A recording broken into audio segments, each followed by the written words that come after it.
Hi guys, John Bailey here, gemstone artist and founder of the Fascinating Academy.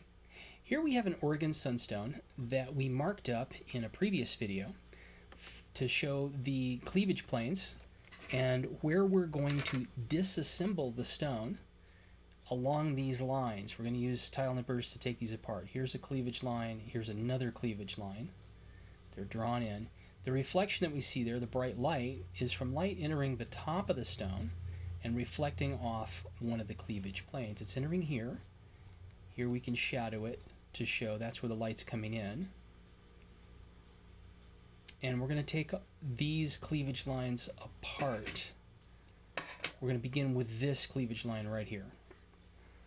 There's the back side of it. We're going to use tile nippers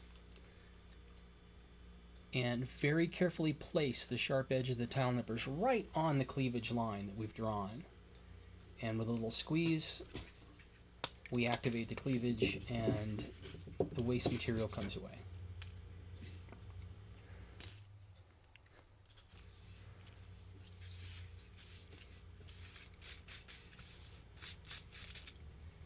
Now we're going to roll the stone around and look at the other cleavages. There's one traveling from near us to the back of the stone.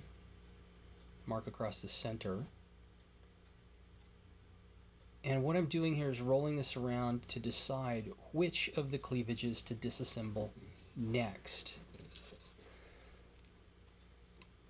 We're going to try this one, and I think we can't get a good purchase on it right there, so we're going to make a couple of other moves first. And I'm not happy with the way the jaws are lining up there. I'm going to break something. So we're going to take this other cleavage apart first. This one on the kind of on the surface. Always check both sides.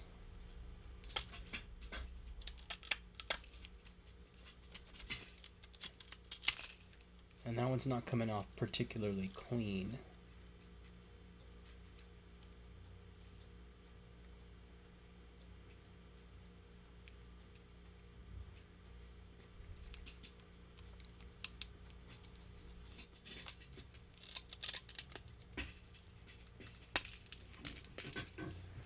See those nice flat surfaces once we take the cleavage apart.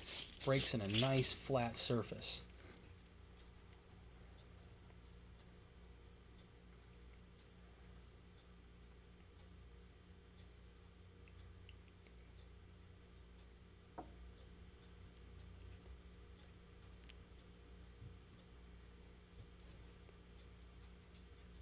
That's going to allow us to get a good grip. Line our nippers up exactly on the cleavage for the next step.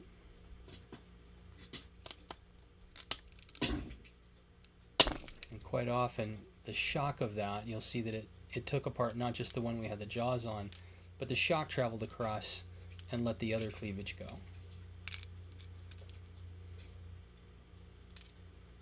You can see our color zoning and how that's a nice flat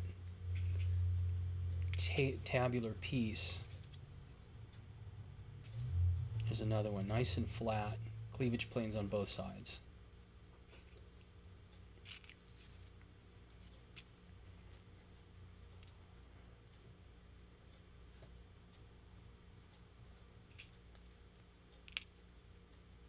This little piece, we can see another little cleavage that's open right there.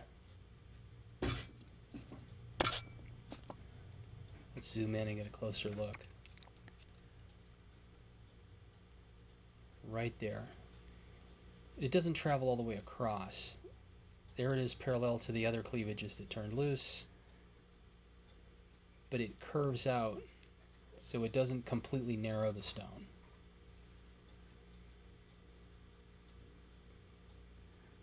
And in this piece we can see some little schiller bars right there. Little schiller bars.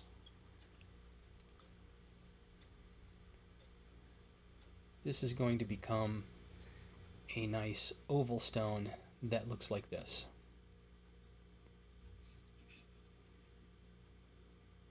And here's our other piece.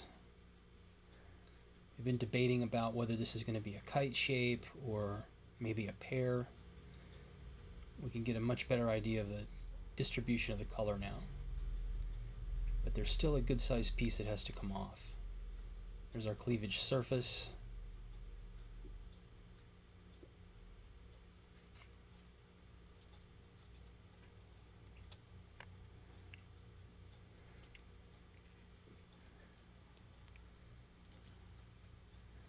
We'll roll this thing around and examine it from different directions, have different ideas about how we're going to get a hold of it,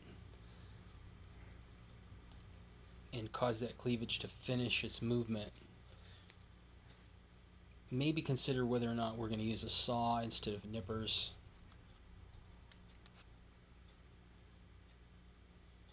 Looking at the shape. When I'm doing something like this, I'm turning over and over in my head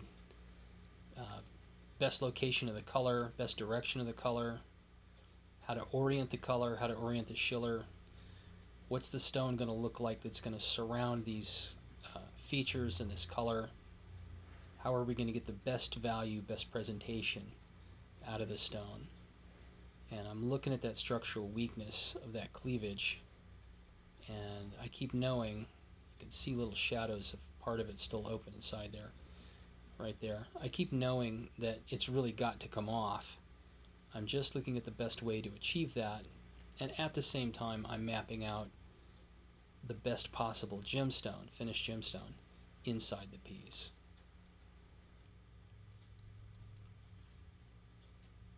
So here I'm still looking at that cleavage plane. I'm looking for ways to get a hold of it, and I'm also looking for dangers. What's going to happen if I try to use nippers and something goes bad? How am I going to make sure that's not going to happen? Because I don't want to break the stone.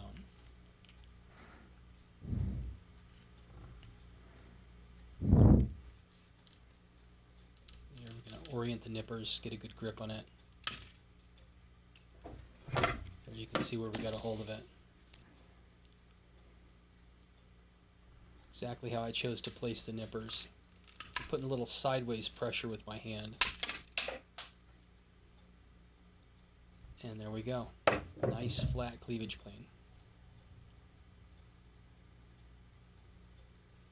Now we've got the basis of what will eventually become our nice kite-shaped stone. But for now, we're going to look at it in every direction. And I'm a little concerned with some of this green in that one direction. That little bit of green around the margin. Depending on how we orient the stone, we want to make sure we don't capture and reflect any of that around, because it's going to muddy the nice red color.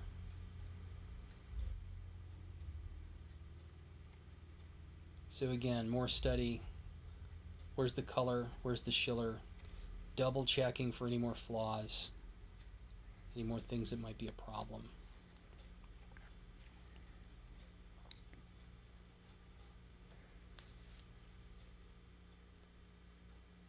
There's our schiller bars. We're considering how to present those best along with the color and everything else. Sometimes we'll place the bars to reflect them. Sometimes we'll place them under the table. And in this stone, we wound up placing them directly under the table. Again, I'm looking at this little green distribution in this one direction.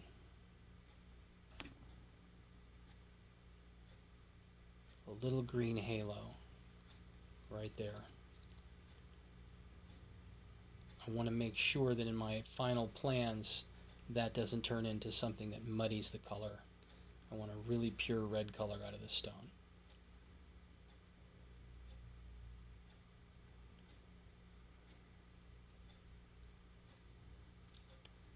I'm looking at the shape where the pavilion's going to go, how much loss there's going to be.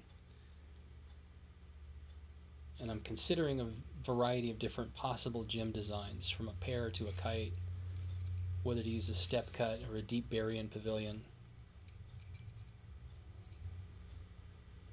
So I'm measuring proportions. I love the color reflecting off the back there. Isn't that beautiful?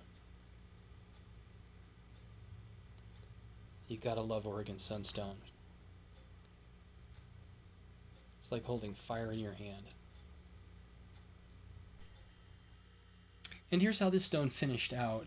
In a nice kite shape, we got a good yield, and we presented the schiller bars directly under the table and captured by the step facets on the crown, so that as we tilt the stone around, the schiller bars flash nicely even from some nice angles.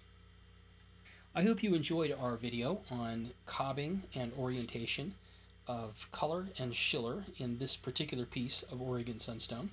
To learn more about faceting, go to facetingacademy.com, where you can sign up for our free newsletter, find other free instructional materials, and if you'd like to become a site supporter, you can get access to exclusive content, including designs and sequencing videos, as well as some other classes. See you there.